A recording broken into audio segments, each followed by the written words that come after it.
basis for a vector space.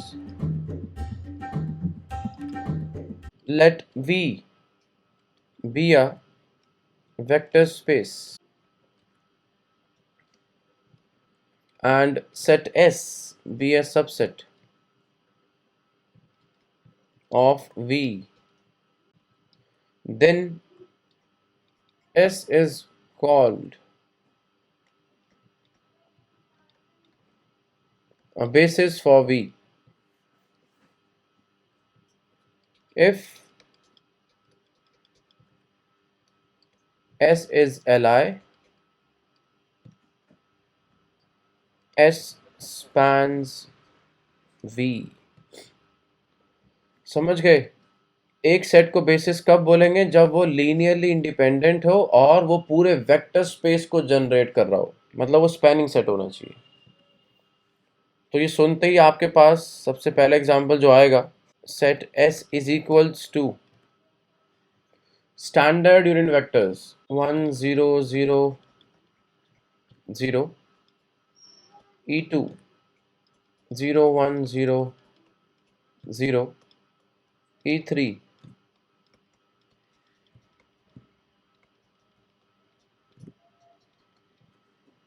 and En at last। तो ये जो सेट है इसे आप क्या बोलते हैं? स्टैंडर्ड यूनिट, बिकॉज इनका मैग्नीट्यूड 1 है, ऑफ आर एन। ये जो एलिमेंट्स हैं, ये जो वेक्टर्स हैं, ये एलाई भी होते हैं, ठीक है। पूरा सेट लीनियरली इंडिपेंडेंट हो गया और ये सेट स्पैन करता है वी को, और हमने किए भी थे, कोई भी एलिमेंट आप दो मैं जनरेट कर सकता हूँ, तो पूरा वेक्टर स्पेस जनरेट हो जाता है, और इसको बोला जाता है स्टैंडर्ड यूनिट वेक्टर्स। और एक और नाम बन जाएगा, आप इसको बोलेंगे स्टैंडर्ड बेसिस, क्योंकि बेसिस सेट हो गया of R n. Example number 2, set S equals to phi, which is empty set, is a basis set for a vector space V equals to 0। याद है हमने बोला था कि अगर हम स्पैन निकालते हैं phi को तो वो 0 आता है।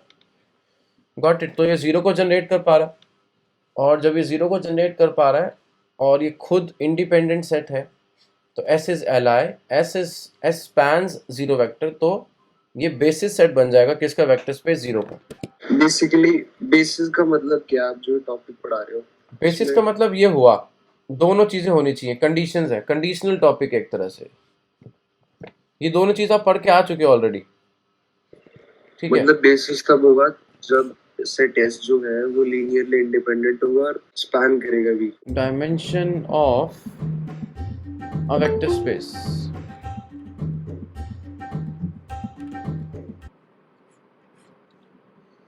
let's write the definition first। if a vector space V over field F, field हम डिस्कस कर चुके थे, ठीक है, has a finite basis having n vectors, then n is called the dimension of V over F and written as dimension of V over F, ठीक है, which is equals to n। मतलब आपके पास एक वेक्टर स्पेस है V, और वो क्योंकि जितने भी स्केलर्स आ रहे हैं वो F से आएंगे, चाहे वो रियल नंबर हो, कॉम्प्लेक्स नंबर हो, तो हमने अभी F को यहाँ पर R नहीं लिखा, बिकॉज हम यहाँ जनरलाइज बातें कर रहे हैं। मतलब हम जिस वेक्टर स्पेस की बात कर रहे हैं जहाँ पर हमें स्केलर्स की ज़रूरत होती है, वो F से आएंगे,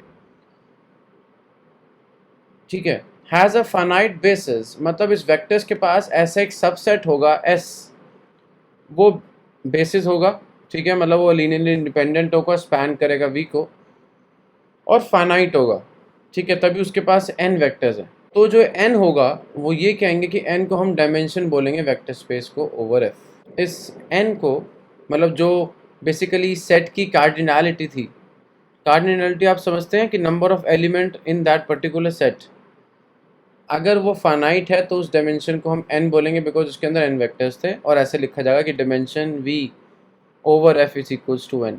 note, if V does not have a finite basis, then V is called an infinite dimensional vector space. Definition को थोड़ा एग्जाम्पल से डिस्कस करते हैं. फॉर एग्जाम्पल, एग्जाम्पल नंबर 1, ध्यान से देखिएगा please. Dimension of vector space R2 क्या होती है? 2 होगा. सिंस रीज़न बता रहे हैं क्यों ऐसा है. आपको एक इसका बेसिस सेट पता है 1001. इसको अगर मैं B नेम दे दूँ इसको, since this B set is a subset of R2 is a basis of R2. तो मतलब डायमेंशन का मतलब क्या हुआ यहाँ पर, आपके पास एक वेक्टर स्पेस था, आपने वेक्टर स्पेस के लिए आपने एक सबसेट पढ़ा जिसको आपने सबस्पेस बोला, फिर आपने स्टडी की कि बेसिस क्या होते हैं, तो बेसिस के लिए आपने लीनियर इंडिपेंडेंस पढ़ा और फिर स्पैन पढ़ा. अगर आपके पास एक वेक्टर स्पेस है V और उसका एक सबसेट है S, ठीक है, तो ये अगर बेसिस सेट हो जाता है, मतलब ये स्पैन करेगा और Li होगा, तो जितने एलिमेंट इसके अंदर होंगे वो डायमेंशन होगी वेक्टर स्पेस V की. अब ये लेमैन लैंग्वेज में आपको बता रहा हूँ, ठीक है, आम भाषा. Number of elements in the basis set of a vector space is the dimension of a vector space. कि जितने एलिमेंट उसके बेसिस सेट में होंगे वही डायमेंशन कहलाई जाएगी वेक्टर स्पेस की. इसलिए आप जानते हैं कि आप R2 को जनरेट कर सकते हैं इन दो एलिमेंट्स से. इनको स्टैंडर्ड यूनिट वेक्टर्स बोलते हैं, स्टैंडर्ड बेसिस भी बोलते हैं. और कितने एलिमेंट्स इसके अंदर? एक एलिमेंट E1, एक एलिमेंट E2, और इन दोनों से आप पूरे वेक्टर स्पेस R2 को जनरेट कर सकते हैं. और ये लीनियरली इंडिपेंडेंट भी है, तो ये बेसिस सेट हो गया. और इसमें कितने एलिमेंट है? 2 एलिमेंट है, तो दैट मीन्स डायमेंशन कितनी हो जाएगी? 2 हो जाएगी. ये बात थी. सिमिलरली डायमेंशन ऑफ R3 3 हो जाएगी. क्यों? यहाँ पर भी आपको एक बेसिस सेट मिलेगा 100 जो आप जानते हैं, 010, and third one is 001 which is a subset of R3. और ये बेसिस सेट होता है R3 का, इसलिए 3 एलिमेंट हैं, तो मतलब डायमेंशन ऑफ R3 कितनी हो गई? 3 हो गई. ऐसी डायमेंशन ऑफ Rn अगर मैं बात करूँ वो n हो जाएगी. क्यों? इसके बेसिस सेट के अंदर 100 up to 0, 010 up to 0, 001 up to 0 and so on 00 last one. तो इनके अंदर n एलिमेंट्स हैं, तो इसलिए डायमेंशन n होगी, क्योंकि ये जो B सेट है ये बेसिस सेट होता है वेक्टर स्पेस Rn का. डायमेंशन ऑफ नल स्पेस, इसकी डायमेंशन कितनी होगी? 0 डायमेंशन. 0 डायमेंशन. क्यों? रीजन क्या है? ओरिजिन है सर. ये तो हमने लेमैन में समझ लिया ना कि एक ही पॉइंट है, एक ही पॉइंट में आप किस डायरेक्शन में जाएंगे, तो 0 डायमेंशन, वो तो समझ में आ गया. बट बेसिस सेट क्या होता है? कि उससे सेट का बाकी सेट्स जनरेट होना चाहिए, तो उसमें तो सिर्फ 0 ही है, तो और कोई एलिमेंट ही नहीं है. मेरा क्वेश्चन ये है कि आपको मैंने एक सेट दिया जिसके अंदर 0 एलिमेंट था. तो सारी एलिमेंट्स. अगर आपको याद आ रहा हो, चले जरा पीछे चलें, थोड़ा सा घूम के आए. Empty set is a basis for a vector space V. तो इसका जो बेसिस सेट होगा वो क्या होगा? फाई सेट होगा. और फाई सेट का मतलब क्या? कोई भी एलिमेंट नहीं है, ठीक है. तो डायमेंशन क्या हो जाएगी कि इसमें कितने एलिमेंट है, and number of elements in phi set is 0, therefore dimension of 0 is 0. ये तो आपको पता था ना. जब वेक्टर स्पेस की बात कर रहे हैं, उसके डायमेंशन की स्टडी करने जा रहे हैं, तो उसके बेसिस सेट की आपको नॉलेज होनी चाहिए, ठीक है. मैं किसी भी वेक्टर स्पेस की डायमेंशन की बात करूंगा तो आपका सारा का सारा ध्यान उसके बेसिस सेट पे जाना चाहिए.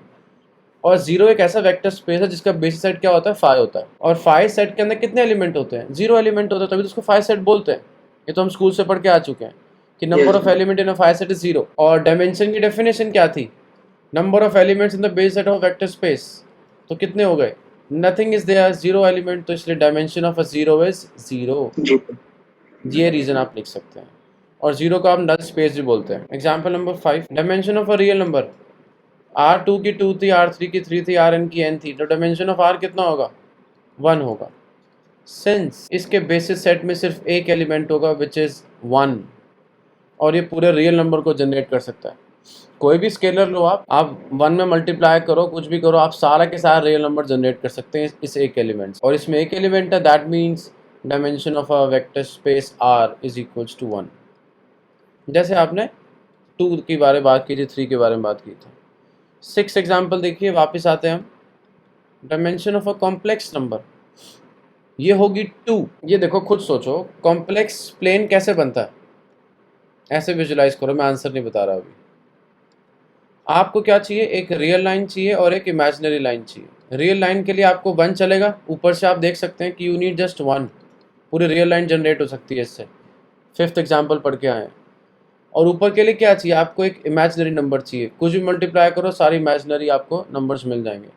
सो we need only 2 numbers, 1 and iota, which is a subset of complex number. और इनसे आप कुछ भी मल्टीप्लाई करें, आपका पूरा कॉम्प्लेक्स प्लेन इमेजिनरी एक्सिस और रियल एक्सिस जनरेट हो जाएगा। तो इसलिए इसकी जो डायमेंशन होती है कॉम्प्लेक्स नंबर की, वो 2 होती है। कॉम्प्लेक्स प्लेन लिख देते हैं इसे। वेक्टर स्पेस में लेके चल रहा हूँ, v is equals to Pn, then dimension of v कितना हो जाएगा? Dimension of vector space n, क्योंकि सर जितने उसका पावर का पॉलिनोमियल होता है उसकी वही तो होते हैं। बेसिस सेट की स्टडी पता होनी चाहिए। सर मैं बताइए बताइए। सर पॉलिनोमियल में सर जो हाईएस्ट डिग्री होती है, मतलब हाईएस्ट पावर होती है, तो हम डिग्री बोलते हैं। जितने नंबर ऑफ डिग्री होती है उतना ही सर उसके नंबर ऑफ रूट्स होते हैं। तो सर उसी उसी से हम कह सकते हैं उतने नंबर ऑफ डायमेंशन होंगे। ना ना ना ना ना, रूट से डायमेंशन कब से निकलने की? डायमेंशन के लिए आपको बेसिस सेट पता होना चाहिए। पॉलिनोमियल का बेसिस सेट क्या होता है? तो यहाँ पर क्या क्या एलिमेंट्स आएंगे? 1 x x square up to x rest. अगर मुझे n डिग्री का पॉलिनोमियल बनाना है तो मुझे xn भी लेना पड़ेगा। तो इसलिए dimension of a vector space Pn होती है एक ज़्यादा, n+1, जिसमें मुझे सारे के सारे ये 1 भी चाहिए, x भी चाहिए, x स्क्वायर भी चाहिए, x रेस्ट पर n तक चाहिए, अगर मुझे n डिग्री का पॉलिनोमियल बनाना है। n+1 के लिए आप, क्योंकि n+1 एलिमेंट्स हो गए ना। आप देखो, ये 1 power, 2 power, 3 power and so on, n total n power तक जा रहे हैं, और एक कांस्टेंट तो काउंट करोगे आप 1 1 भी इंक्लूडेड है इसमें। 1 भी इंक्लूड होगा, तो इसलिए एक ज़्यादा हो जाएगा, n+1 हो जाएंगे। सर अगर 1 के बजाय x0 लिखें तो x रेज़्ड टू पावर 0 लिखे, वो ज़्यादा बेटर नहीं होगा? लिख सकते हो, लिखते हैं कुछ लोग, मतलब मैं ऐसे इक्वल करके x रेज़्ड पर 0 लिख देता हूँ, गलत नहीं है जो आप कह रहे हो। ये n+1 सर डिग्री के लिए है, जैसे नहीं, डिग्री के लिए नहीं है, number of elements in a basis set. Definition को क्लियर रखो डायमेंशन की। Number of elements in the basis set of vector space, इसके अंदर एलिमेंट्स n+1 है, ये n हो गए और एक ये हो गया, तो n+1 एलिमेंट्स है, इसलिए dimension of vector space n+1 हो जाएगी। अगर आपको याद नहीं आ रहा तो प्लीज़ पीछे जाइए, बेसिस के अंदर आप पॉलिनोमियल्स के एग्जाम्पल को देखना, हमने वहाँ पर इसके कुछ एलिमेंट्स ऐसे लिए थे और जनरेट किया था 2 डिग्री का पॉलिनोमियल। तो फॉर एग्जांपल अगर मैं 8th एग्जांपल आपके लिए लिखूं बस, कि अगर आपका P2 है तो dimension of V is equals to, यहाँ पर 3 हो जाएगा, सिंस बेसिस सेट B के अंदर आपके पास 1x और x स्क्वायर आपको चाहिए सारे के सारे 2 डिग्री पॉलिनोमियल बनाने के लिए। चलते हैं आगे, ज़रा एक रिजल्ट पढ़ते हैं। देखिए please, let capital S and capital T be subsets of a vector space capital V such that, एक P स्टेटमेंट है आपके पास जिसके अंदर 3 पॉइंट है, ठीक है। S spans V, S is finite subset, S span कर रहा है पूरे वेक्टर स्पेस V को, मतलब वो स्पैनिंग सेट हो गया। उसके अंदर फिक्स्ड एलिमेंट है, मतलब वो फाइनाइट सेट हो गया। और जो T है वो लीनियरली इंडिपेंडेंट सबसेट है। देन एक Q स्टेटमेंट है आपके पास, जो T होगा वो फाइनाइट होगा, होना पड़ेगा उसको, और T की जो कार्डिनैलिटी होगी वो S से छोटी होगी। The cardinality of T is less than और इक्वल्स टू एस। कार्डिनैलिटी का मीनिंग पता है आपको क्या होता है? Number of elements in that set, that is cardinality of T is less than or equals to S। cardinality of S लिख देते हैं इसको। इस पूरे रिजल्ट को हम ज़रा स्टेटमेंट वाइज में आपको बताना चाहते हैं कि क्या कहना चाह रहे हैं कि number of elements in Li set, मैं समराइज कर रहा हूँ पूरे रिजल्ट, इज लेस देन और equals to the spanning set. देखिए ज़रा, ऐसे मज़ा नहीं आएगा जब तक ड्रॉ नहीं करेंगे। तो आपके पास एक वेक्टर स्पेस V था, उसके अंदर आपने दो सबसेट लिए थे, एक S ले लिया और एक आपने V ले लिया, S एंड T। अब तीन कंडीशंस हैं, जो दो तो S पे लगी हुई हैं और एक T पे लगी हुई है। T जो है वो लीनियरली इंडिपेंडेंट है, मतलब इसके अंदर से एक T1 हुआ और एक T2 हुआ, हमने दो एलिमेंट मान लिए, तो ये आपस में लीनियरली इंडिपेंडेंट है, ठीक है। एक तो ये कंडीशन है। S स्पैन कर रहा है V को और S के अंदर फाइनाइट एलिमेंट है, ठीक है, मतलब जितने भी होंगे वो फाइनाइट होंगे। हम मान के चलते हैं कि इसके अंदर तीन एलिमेंट थे, S1, S2, S3, और ये बाहर के एलिमेंट को सबको जनरेट कर पा रहे हैं, मतलब ये T को भी जनरेट कर पाएंगे। Got the point? क्योंकि स्पैन कर रहा है पूरे वेक्टर स्पेस को, तो T के एलिमेंट को भी जनरेट करेगा, ये तीन एलिमेंट मिलके। इसको भी जनरेट कर दिया, इसको भी जनरेट कर दिया, इनको भी कर दिया, इसको भी कर दिया, सबको कर दिया, ये मान के चलो सबको कर दिया, मतलब अंदर की T के एलिमेंट्स को भी जनरेट कर दिया। ओके, बिकॉज फर्स्ट ये बोलती है फाइनाइट हो गया और T इंडिपेंडेंट हो गया, आपस में इनका कोई वो नहीं है कि ये डिपेंडेंसी करते हैं, इंडिपेंडेंट। देन T को फाइनाइट होना पड़ेगा, एक ये निकल के आता है, और T की जो कार्डिनैलिटी है वो S से कम होगी, मतलब जो T के अंदर एलिमेंट्स होंगे वो कम होने चाहिए S से, कम होने चाहिए S से। ये बोल रहा है P implies Q। मैं फिर से रीड कर रहा हूँ, अगर ये तीनों चीज़ें वैलिड होती हैं, linearly independent, span, finite subset, तो T को फाइनाइट होना पड़ेगा और T के अंदर के जो एलिमेंट्स होंगे वो S से कम होने चाहिए। जैसे यहाँ पर 3 है तो यहाँ 2 होंगे, यहाँ इससे ज़्यादा नहीं हो सकते, तो ये चीज़ें वैलिड नहीं होगी। ओके, पहली बात तो हम ये बोल सकते हैं कि देखो सर, इसमें 3 हो या 2 हो, इसके अंदर हम सारा का सारा चीज़ जनरेट कर पा रहे हैं फर्स्ट कंडीशन से। S के अंदर फाइनाइट है और दोनों ही सबसेट है वेक्टर स्पेस के। अब अलग भी हो सकते हैं, सेम भी सबसेट हो सकते हैं, मतलब ओवरलैप भी कर सकते थे कि कुछ एलिमेंट इसके अंदर है, कुछ इसके अंदर, कुछ दोनों में है, बट हमने अलग अलग लिया, थोड़ा सा सेफर साइड पे चले। तो T के एलिमेंट को फाइनाइट होना पड़ेगा और T के एलिमेंट्स कम होने चाहिए S से। इस चीज़ को और समझने के लिए अभी तो हमने समझा है क्या क्या लिखा हुआ है, तो हमने एक स्टेटमेंट लिखी है आपके लिए कि number of elements in Li set मतलब T इज लेस देन और equals to the spanning set which is S। हम ये बात कर रहे हैं Li set T is less than equals to the spanning set. इस चीज़ को और समझने के लिए let's do one example. For example चीज़ें बहुत क्लियर हो जाएंगी। एक सेट लेते हैं T जिसके अंदर हम 4 एलिमेंट लेके चलेंगे और ये 3 डायमेंशनल सबसेट होगा। दिस इज नॉट, मैं बता रहा हूँ कि इस रिजल्ट ये इतना इंपॉर्टेंट क्यों है, ज़रा सुनना। Is not a Li subset of R। हम इस रिजल्ट की एप्लीकेशन को देख रहे हैं, ज़बरदस्त रिजल्ट है ये। क्या कहना चाह रहे हैं, आपको शो करना है कि ये जो 4 एलिमेंट्स है T के अंदर, ये Li नहीं होंगे।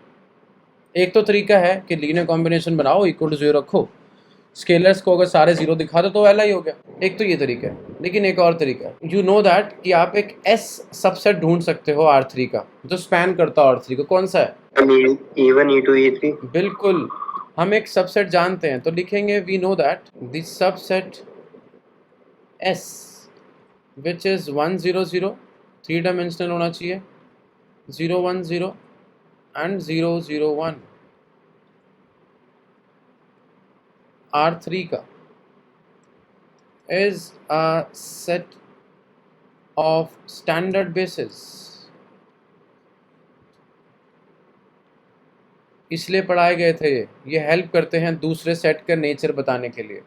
फॉर R3 दैट इज, और भी चीज़ें हैं कि जो S होगा वो स्पैन करेगा R3 को, बिकॉज ये स्टैंडर्ड बेसिस है। और फाइनाइट भी है और एल भी है। S is finite and L subset of R3। You know that, मतलब आप जानते हैं, जिसकी कार्डिनैलिटी कितनी है, 3 है, और ये स्पैन भी कर रही है और ये फाइनाइट भी है। तो मतलब क्या है, आप ये कह सकते हैं इस रिजल्ट को यूज़ करने से कि आपको एक सबसेट मिलेगा T जिसकी कार्डिनैलिटी कम होनी चाहिए, और यहाँ कितनी है, 4 है। तो मतलब एक ना एक एलिमेंट जो होगा वो ज़्यादा होगा। तो मतलब मैं इस चीज़ को पूरा कर रहा हूँ, that is S is a basis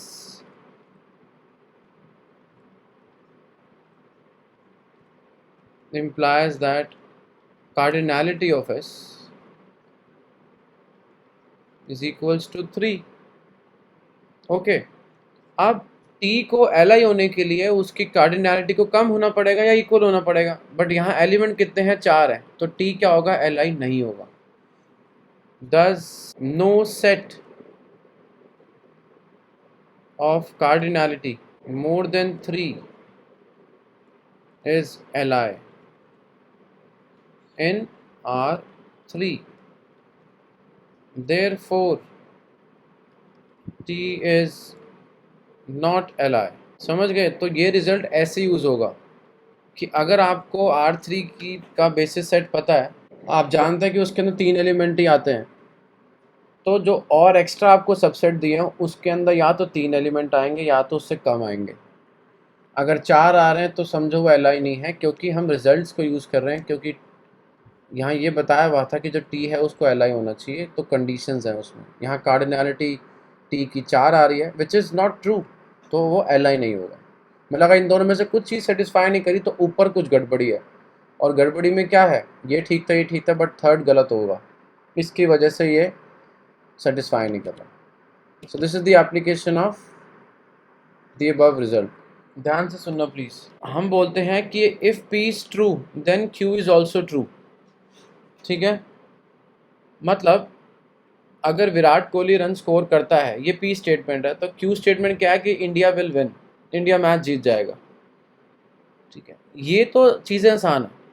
इसका जो मेन काम है ना वो ये नहीं है, इसका मेन काम है कि अगर इंडिया मैच नहीं जीता, Q complement implies that Virat Kohli score नहीं करेगा, ये ज़्यादा इम्पोर्टेंट है, या विराट कोहली ने स्कोर नहीं किया होगा।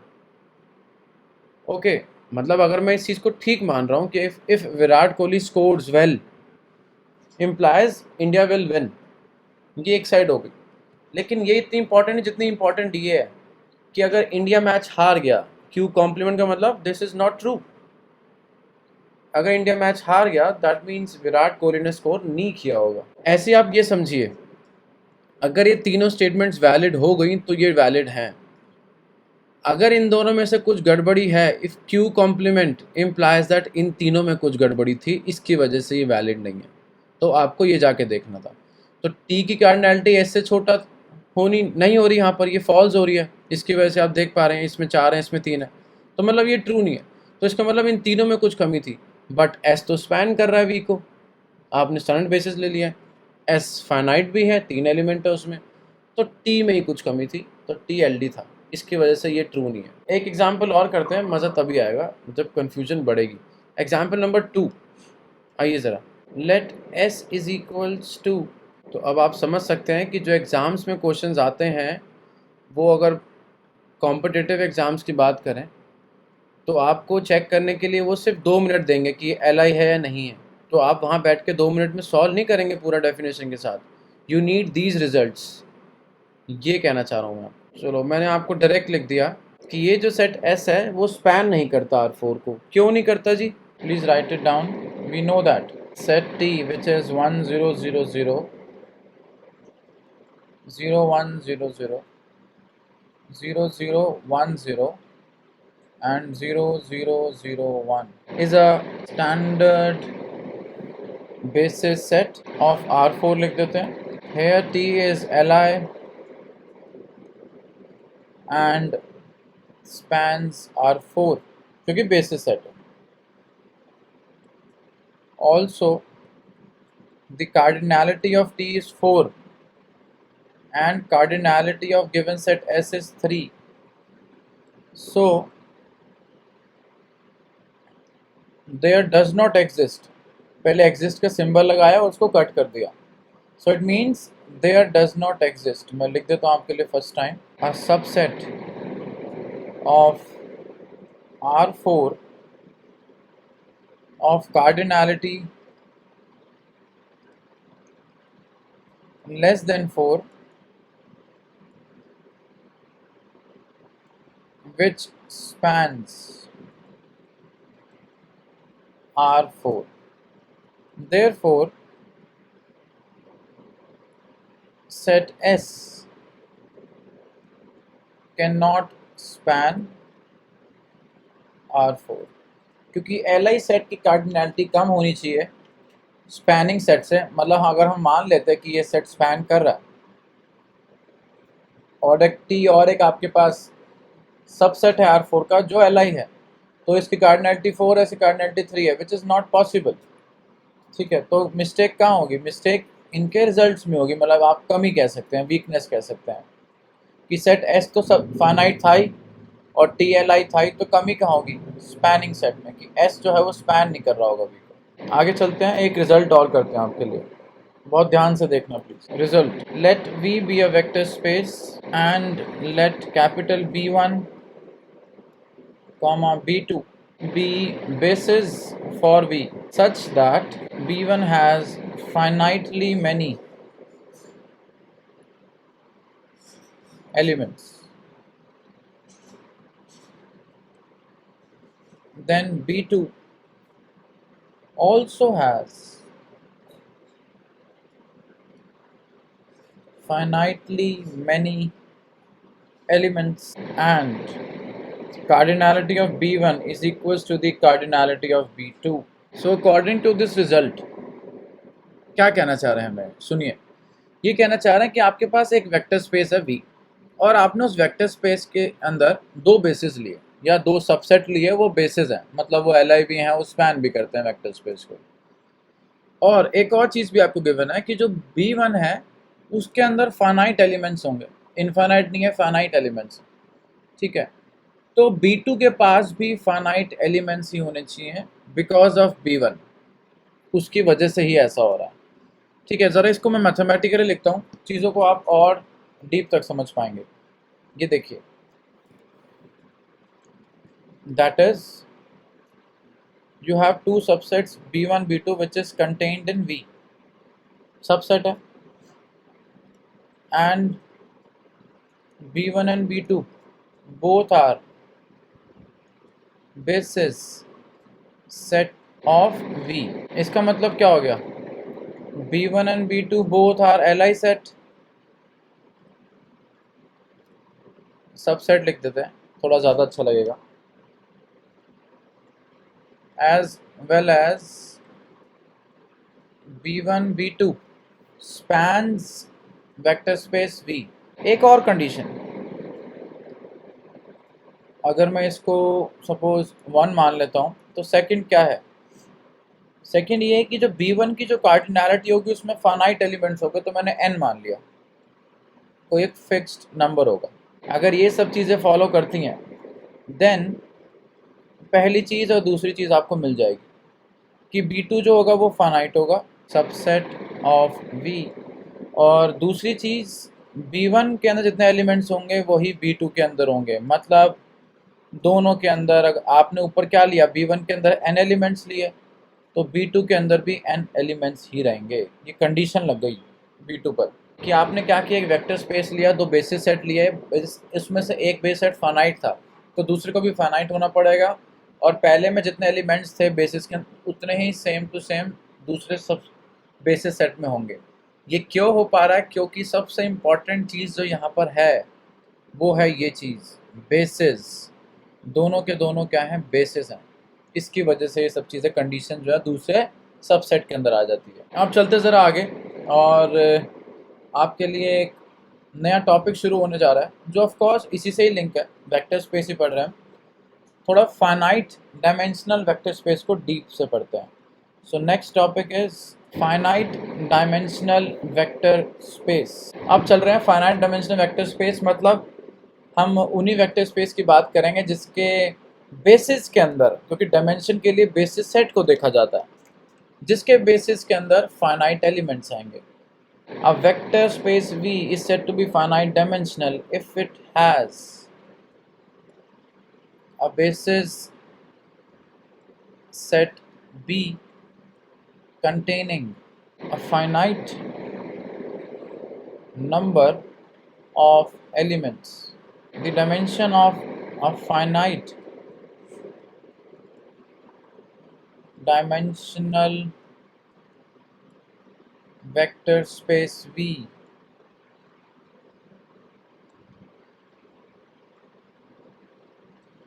denoted by dim V is the number of elements in any basis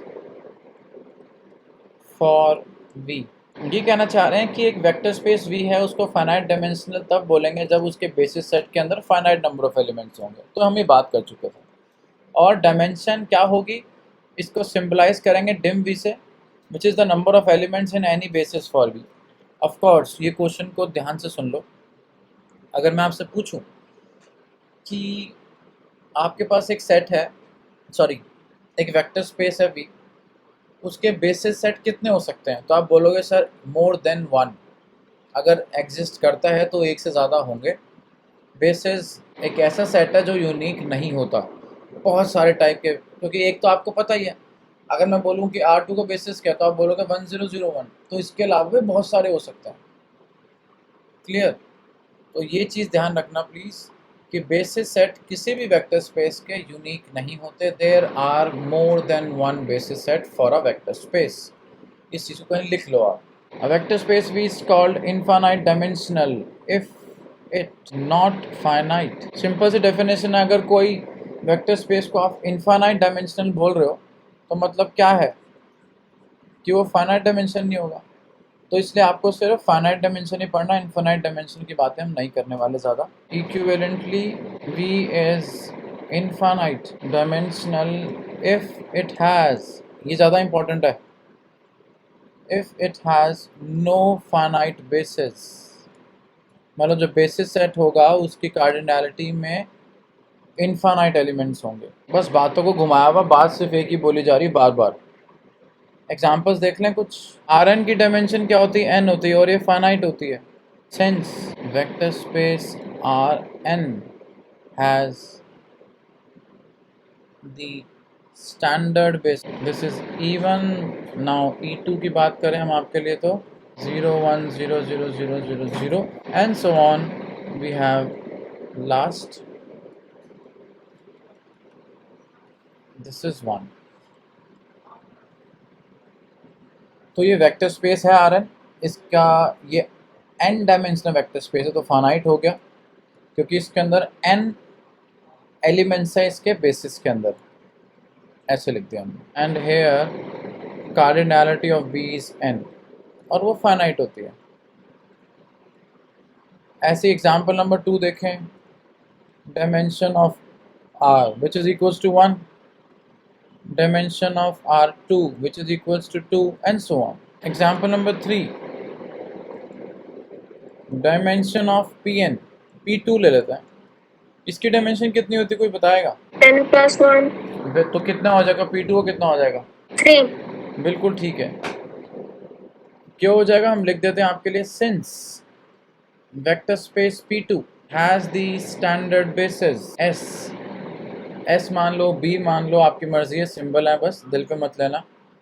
so this is 1x² और यहाँ पर कार्डिनैलिटी कितनी है इसकी, 3 है.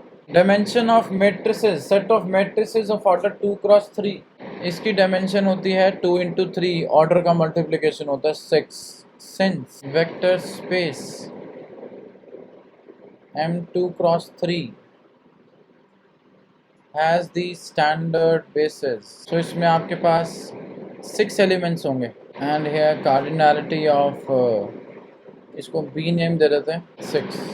that is dimension of M n × M ये ऑर्डर की बात की गई है, तो वो n इंटू एम हो जाएगा, तो nm हो गया। ठीक है, और एग्जाम्पल देखिए आप, example number 5, dimension of only zero space. Zero space की डायमेंशन कितनी होती है, हम ये बात कर चुके हैं। 0। क्या बात कर दी आपने, 1। 0 होती है डायमेंशन। ये तो आप खुद भी देख सकते हैं, एक पॉइंट है, एक पॉइंट की क्या डायमेंशन होती है, 1 तो उसकी होती है ना रियल लाइन की। तो ऐसे भी सोच सकते हैं आप, और हमने डिस्कस किया हुआ पहले भी कि इसके बेसिस के अंदर कितने एलिमेंट्स होते हैं, 5 बेसिस होता है इसका 5 सेट, और 5 के अंदर कितने एलिमेंट्स होते हैं, 0 एलिमेंट्स होते हैं। नेक्स्ट आता है आपके पास dimension of a P. P means set of all polynomials, जिस पे डिग्री पे कोई कंडीशन नहीं है। पॉलिनोमियल्स विद कोफिशिएंट्स, मैं फ़िलहाल आर फिक्स कर रहा हूँ कि जो कोफिशिएंट है वो 8 से आ रहा है, वैसे कहीं से भी आ सकते थे इन आर। इसका छोटा सा प्रूफ कराते हैं आपको कि why I am saying that कि ये जो पॉलिनोमियल का सेट है इसकी जो डायमेंशन है वो इनफाइनाइट होगी।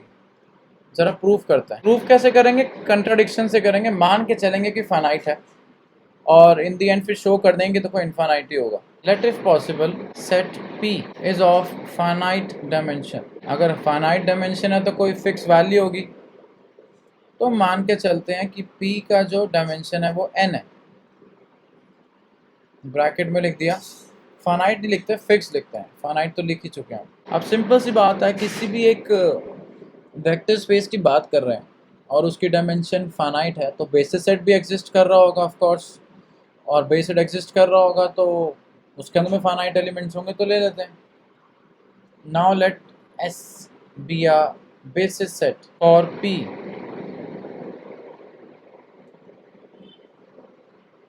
containing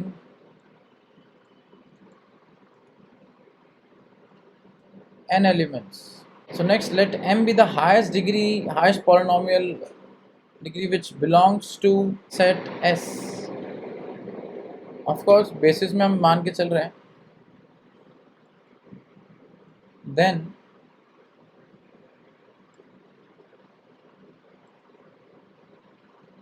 every polynomial in the span of S has the degree at most n is not in the span S,